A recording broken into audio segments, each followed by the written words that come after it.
Hello, magandang hapon sa inyo lahat mga kababayan ko. So, meron tayong re-reactan na video. Ito pinasa sa atin yung kay Diwata. Mafi-feature siya sa mafi-feature siya sa Wish Ko Lang ba? Basta parang drama anthology something yata. Wish ko lang mo magpakailanman. Di alam naman natin yung rise and fall ni Diwata, di ba?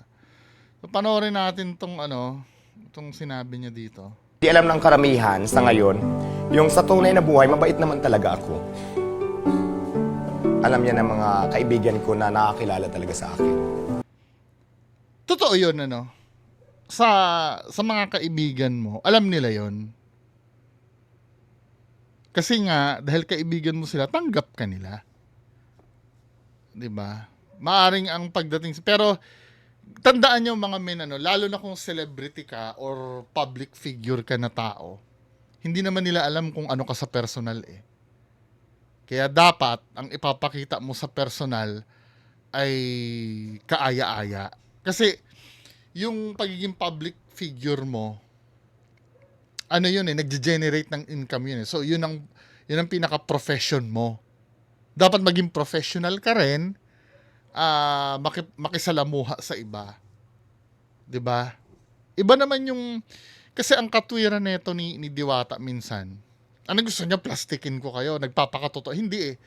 Magkaiba yung pagiging plastic sa professional. 'Di ba? For example, ganito Paano mo ma-apply ang pagiging plastic sa pagiging professional? Halimbawa, ikaw galit na galit ka sa boss mo. Ako naranasan ko 'yun nung nagtatrabaho ako sa sa opisina, 'di ba? Most of you siguro nararanasan niyo 'yon na galit kayo sa boss niyo dahil minsan utos ng utos, minsan hindi ka iniintindi kapag nagkakamali ka, 'di ba? Pero every time na syempre sometimes dahil tao lang tayo, minsan sa likod mo or sa kapwa mo katrabaho, alam mo ba yan si sir, busit na busit ako niyan. Gusto ko nang suntukin yan eh. Kasi masyadong ah, wala na sa katwiran pag pinagalitan. Pag nagalit yan, wala na sa katwiran. Walang konsiderasyon yung animal na yan. 'Di ba? Sometimes ganun tayo mag-usap pagka nakatalikod yung boss natin eh. Pero pag nakaharap natin ang boss natin, sige sir. Pag may nag-utos, sige po, pasensya na po sir. Ano yun, pamamlastic ba yun o pagiging professional? Pagiging professional yun. 'Di ba? Pagka ganon, kasi alam natin yung trabaho natin eh. Alam natin na yung boss talaga, authority natin yun. Hindi natin pwedeng kalabanin yun dahil superior natin yun. Pero case to case basis, no? Ano naman ang pamamlastic? Pag binigyan ka na ng chance, tinanong ka na ng boss mo, Bungo, galit ka ba sa akin? Pag sinabi mo na, ay hindi po boss, okay lang po. Pero deep inside of you, galit ka talaga, hindi mo sinabi yung totoo. Yun ang pamamlastic. Nabigyan ka na ng chance eh, para sabihin yung ganung bagay eh. Pero kung halimbawa sa pakikitungo bilang professional, hindi mo siya pwedeng away-awayin. Kasi subordinate ka eh. Kaya 'di ba ang magandang model niyan yung yung sa halimbawa sa isang mga sundalo kailangan talaga sumunod kayo sa superior nyo.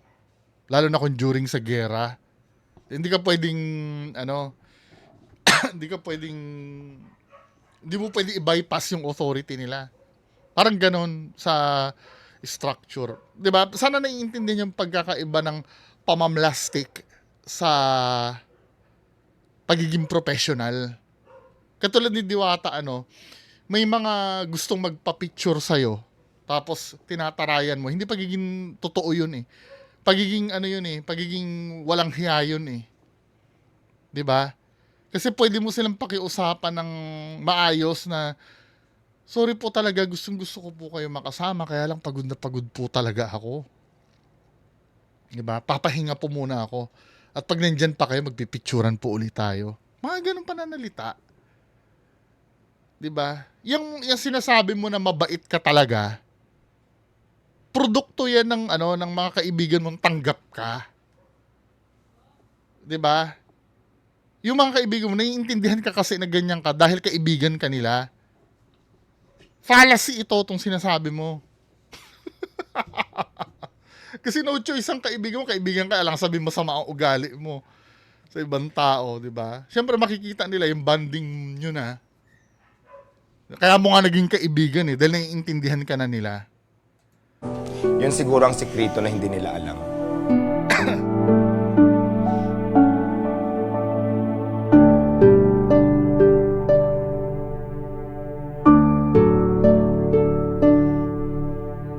Diwata, meron ka bang sikreto na gustong i-share sa amin na hindi mo na ibubunyag kahit kanino? Siguro yung hindi alam ng karamihan sa ngayon, Itong problema dito sa taon to, puro to sisi eh. Di ba? Chance mo na yan para humingi ng tawad sa mga tao. Kahit pa sabihin mong sa tingin mo wala kang kasalanan, kasi yun ang tingin ng tao sa'yo eh, para tanggapin ka sana uli. Pero kung pagmamatigasan mo na wala kang mali, let's say sabihin wala ka namang mali, at yung mga tao yung mali. Pero kasi yung publiko, hindi mo pwedeng kalabanin yun pagdating sa ganyan eh. Pakumbaba ka na lang sana. Nagmamatigas pa eh. yung sa tunay na buhay, mabait naman talaga ako. Alam niya ng mga kaibigan ko na nakakilala talaga sa akin. Yun siguro ang sikreto na hindi nila alam. Bakit? Anong alam nila? Kasi di ba naging dumami yung basher ko since nung Kasi nga masama ang ugali mo. Yun ang totoo. start yung Paris ko at naging popular ako sa social media, yung hindi ako nagpa-picture. Kasi di ba dati kasi sobrang busy ko noon. Tapos ako, sa sobrang haba ng pila ng parisan ko, ako lahat nagluluto, namamalingki. Sinungaling ka. May mga tao ka nun. At may time nga na nakaupo ka lang, nagsusungit ka na eh. Search nga natin yon. Hindi ka naman busy nung mga time na yun eh.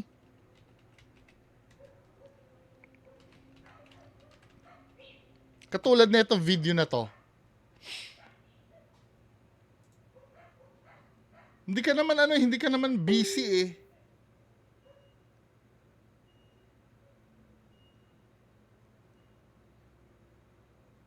Saan ba yun? Wala lang akong makitang video eh. Pero may mga time na nakaupo ka lang na na hindi ka naman talaga busy.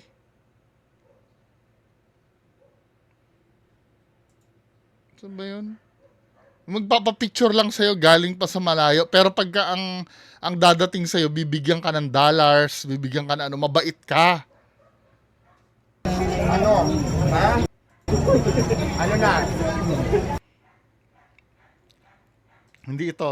Meron dito eh. Sa image kaya meron.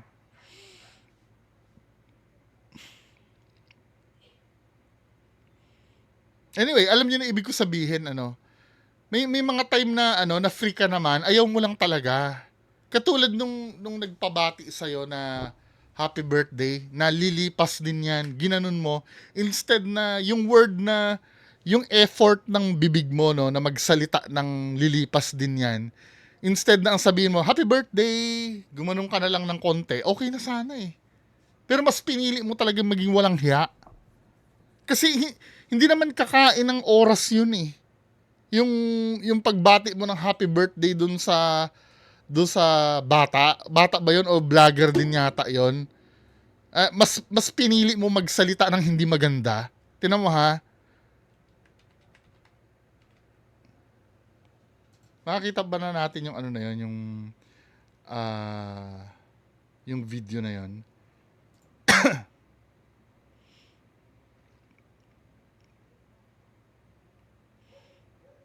Tingnan natin tong video.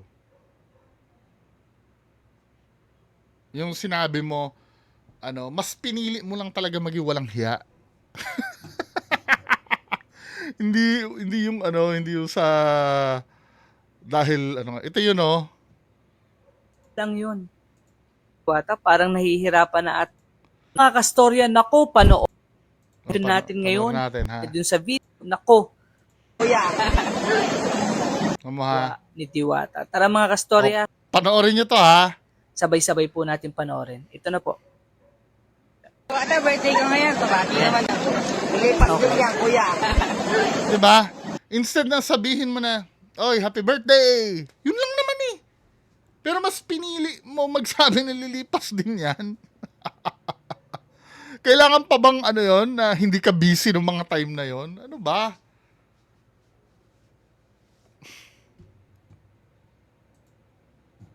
Kaya yung pinagsasabi nito na mabait daw siya, bullshit.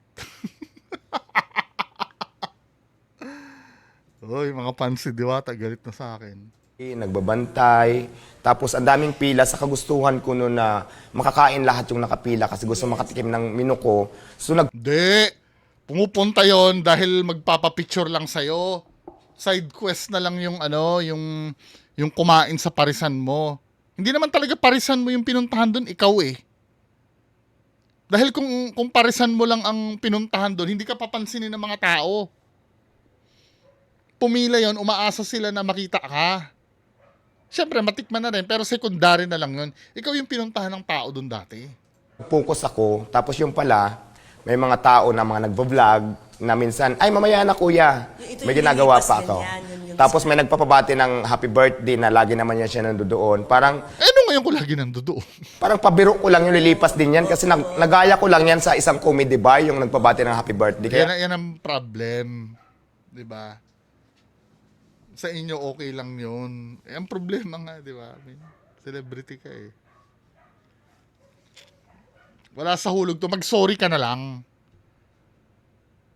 kaya lang naging masama ang impact sa kanila. Tingnan natin ang comments ng mga tao dito.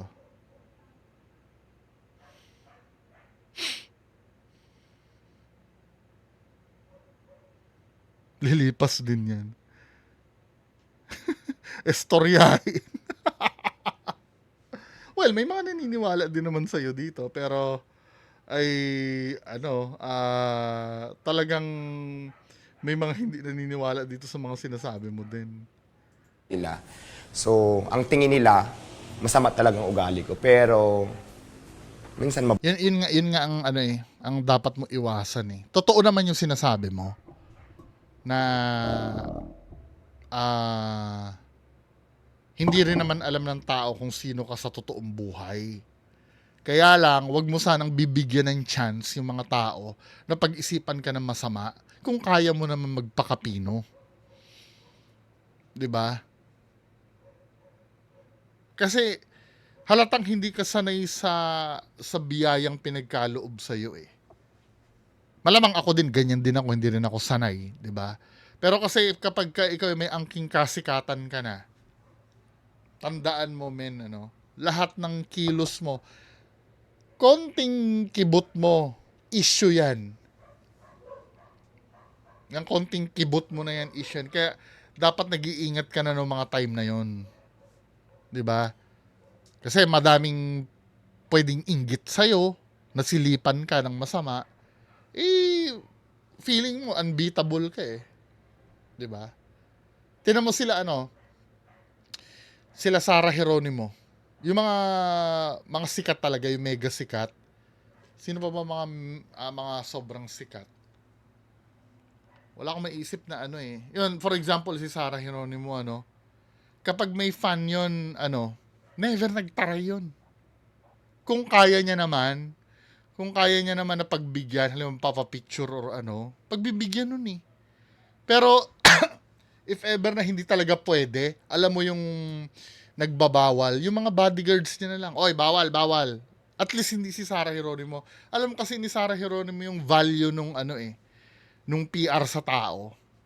PR sa tao, redundant eh. Yung value ng PR.